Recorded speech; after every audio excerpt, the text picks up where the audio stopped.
ধর্মতলায়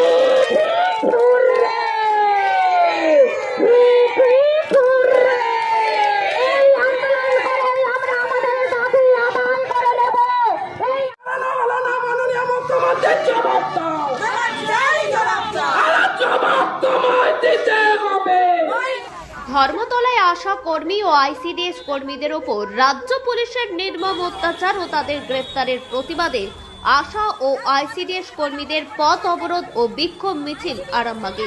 মঙ্গলবার আরামবাগ শহর জুড়ে বিক্ষোভ মিছিলের পর আরামবাগের গৌরহাটি মোড় এলাকায় রাজ্য সড়ক অবরোধ করে তারা।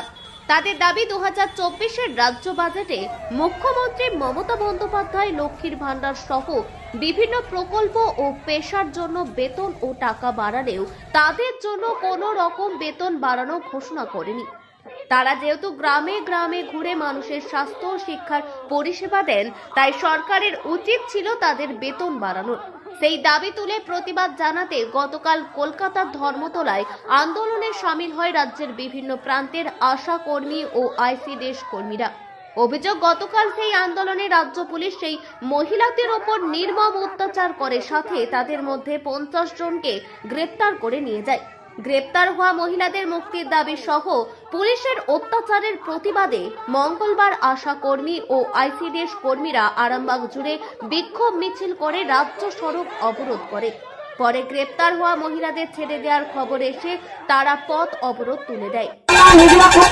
গাড়িতে তুলে লালবাজার থানায় নিয়ে গেছে, যার জন্য আমাদের এই ধর্মঘট, আমাদের এই মিছিল, আমাদের তার জন্য এত খারাপ হয়েছে। আপনার নাম দিদি? আমার নাম ইনুভাই ইয়াসমিন, আমি আরামবাগ মিউনিসিপ্যালিটির একজন অঙ্গনওয়াড়ি কর্মী। আমাদের সহকর্মীদের জেল মুক্ত করেছে।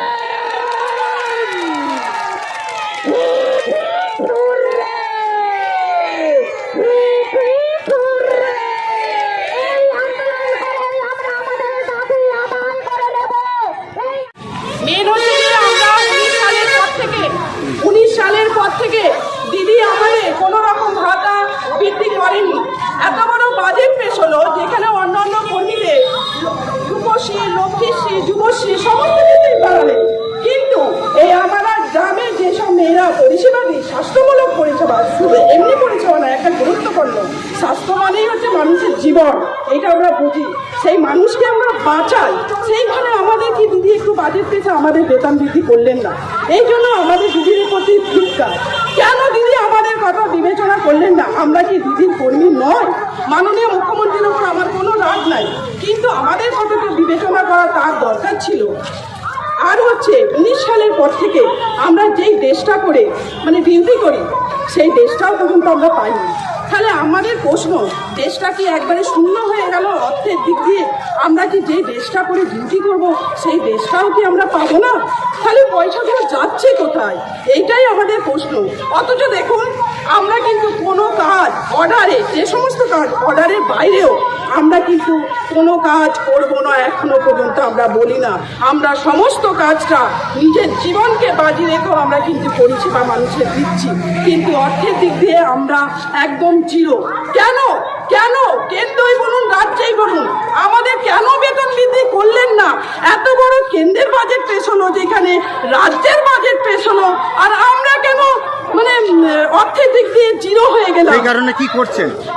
এই কারণে আর গতকাল ধর্মতলায় আশা আইসিডিএস কর্মীদের ওপর আন্দোলন করার জন্য যে নির্মম অত্যাচার করলেন, একদম আমরা অবাক হয়ে গেলাম। মাননীয় মুখ্যমন্ত্রী তো একদিন এইরকম আমাদের মতো আন্দোলন করে তিনি মুখ্যমন্ত্রী হয়েছেন, আমরাই তো ওনাকে গদিতে বসিয়েছি। তাহলে কেন মেয়েদের ওপরে নির্মম অত্যাচার? এই জন্যই তো আমাদের আজকে আন্দোলন। যতক্ষণ না ওই মেয়েদেরকে ছাড়ছে, ততক্ষণ এই আন্দোলন আমাদের বৃহৎ থেকে বৃহত্তরের পথে চলে যাবে। এখন কোথা থেকে কোথায় যাচ্ছেন? এখন আমরা বিডিও, এসডিও, সমস্ত ব্লক থেকে সমস্ত আমরা ঘেরাও করব এবং রাস্তা ঘেরাও করব, যতক্ষণ না আমাদের কর্মীদের ছাড়া হচ্ছে। আমরা রাস্তায় বসে থাকবো। আপনার নাম দিদি? আমি হচ্ছে পশ্চিমবঙ্গ আশা স্বাস্থ্যকর্মী ইউনিয়নের মেম্বার এবং রাজ্য কমিটির মেম্বার। আর কারা কারা রয়েছে এখানে?